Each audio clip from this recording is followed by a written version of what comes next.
أعوذ بالله السميع العليم من الشيطان الرجيم بسم الله الرحمن الرحيم أشهد أن لا إله إلا الله وأشهد أن محمد عبده ورسوله صلى الله عليه وسلم. Ang lahat ng pagpupuri at pagdadakila ay para lamang sa Allah. Ang naglikha ng lahat ng mga nilikha, ang sinamba ng lahat ng mga propeta. Ako'y sumasaksi na walang ibang dapat sambahin maliban sa kanyang kaisahan, at ako'y sumasaksi na walang ibang dapat purihin at dakilahin kundi ang Allah subhanahu wa ta'ala. At ako'y sumasaksi na sa Propeta Muhammad uling sugo alitin lamang ng Allah. At ako'y sumasaksi na sa Propeta Jesus ay Propeta sugo alitin lamang ng Allah. Magandang araw po sa inyo lahat, mga minamahal ko mga kapatid. Ang video ko, gusto ko lang magsabi sa inyo na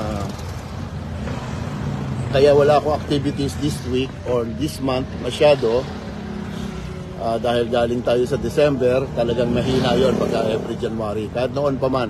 Bagamat noon, malakas pa kasi ang OFW, kaya may mga score tayo. Kaya may humina kasi ngayon ng recruitment, na recruiting ng OFW, kaya medyo zero tayo. Meron, kaya lang hindi ko na lang in-insist dahil sa February na lang. Then, maliban, and this week, meron kasi ako mga apo na matagal na nawala sa aking panahon. Matagal silang nawala, maliliit pa lang, at bumalik, at nawala muli, at bumalik uli. Kaya alhamdulillah bil alamin.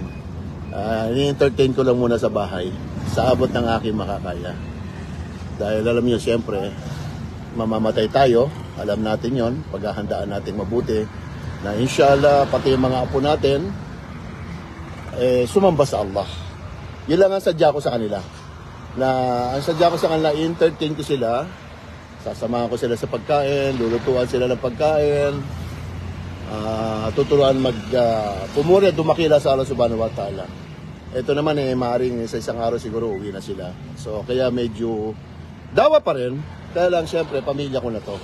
Kumbaga, umabot man ako ng Apari, umabot man ako ng Zamboanga, dulo-dulo yon, umabot man ako ng Palawan, lahat na yun, pinuntahan ko na, siyempre, unahin natin yung pamilya natin.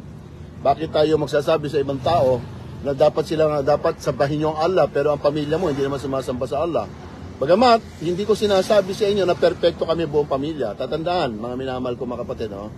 Kahit na ang prophet Noah, si Noah, nung pinagawa siya ng arko ng Allah subhanahu wa ta'ala para iligtas sila sa malawak na, sabihin natin, baha, lulunurin ng Allah ang tao, hindi nga niya nakuha lahat ang kanyang pamilya, pati asawa niya hindi na isama. So what I mean to say, mga minamahal ko mga kapatid, gagawin lang natin mabuti lahat ng ating magagawa. Na ang lahat ng tao, kung pwede, kung lahat ng tao pasambahin natin sa Allah. Pero wala tayong kakayahan sa ganung bagay. Kahit na ang sarili nating magulang, pag wala tayong kakayahan na gawing Muslim ang mga tao, pero trabaho natin ipilit sa kanila na purihin at dumakila sila sa Allah. Yun lang naman ang trabaho natin, wala nang iba. Hanggang sa abot ng ating makakaya. Ganun lang ang alam kong trabaho ng isang mananampalataya. Pilitin mo, turo mo sa pamilya mo na sumamba sila sa Allah. Pero kung talagang hindi sila sumamba, kadar nila yun. Kadar talaga nila. So inshallah, sana lahat ng angkan ko sumamba sa Allah, sa pamilya ko. Kasi ang nanay ko, hindi ko makuha. Kasi alam niyo, nanay ko kasi, hindi naman ako lumaki sa mother ko 18 years old na ako nung nagpakita sa akin ng mother ko, nag-iwalay kasi sila. At may sarili siyang simbahan. Actually, ang mother ko, isa sa pinakakilalang tao sa Plaridel, Misamis Occidental. Isa sa mga kilalang tao ron. At may sarili siyang simbahan doon. At ganun din yung lola ko, missionary siya sa Rizalian. Pero ang lola ko, ang alam ko, 2 beses o 3 beses nagsyahada. Kasama nung kanyang mga anak na lalaki na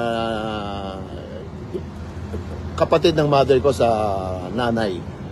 Okay? So, mother ko parang malabo dahil bukod sa matapang na,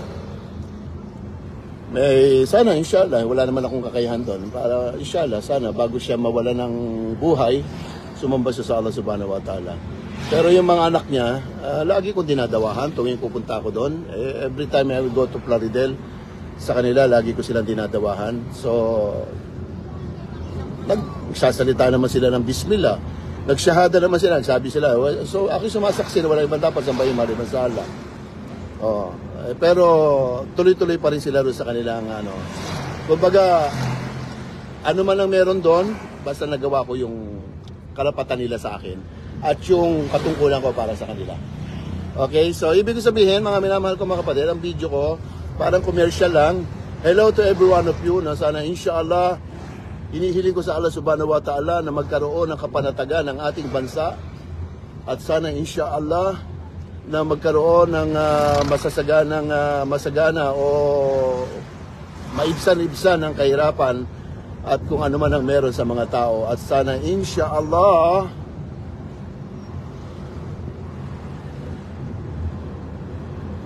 inshallah mapabuti ang lahat sa atin. Alam nyo kahapon may parade dito sa amin. Mabigat na parade. Napuno ng Santo Niño ang buong kalsada. Well, wala na akong magagawa sa ganung bagay kung hindi ang tumingin na lang. Yun lang, okay? So, yun lang po muna tayo, mga minamahal ko mga kapatid. Alam nyo, marami akong gusto sabihin kaya lang, nawawala kasi paano, magulo pa. At ngayon nga, pupunta ako sa munisipyo, meron akong isasubmit na papers, at yun yung sinasabi ko sa inyong may konting problema ako sa pansarili ko lang. Okay? Inshallah, sana matapos na to. Yun lamang po muna, mga minamahal ko mga kapatid. Kumbaga, ika nga hindi ako masyadong active ngayon dahil sa pangsarili kong problema. Pero dawa pa rin. Okay. Pagpalain na walang Allah subhanahu wa ta'ala lahat ng mga kapatiran at patawarin ng Allah subhanahu wa ta'ala. Patnubayan nawa ng Allah subhanahu wa ta'ala lahat ng mga kapatiran at ganoon din ang mga hindi kapatid sa pananampalataya. Sumayin niyo ang kapayapaan, mga minamahal ko mga kapatid. Assalamualaikum warahmatullahi ta'ala wabarakatuh.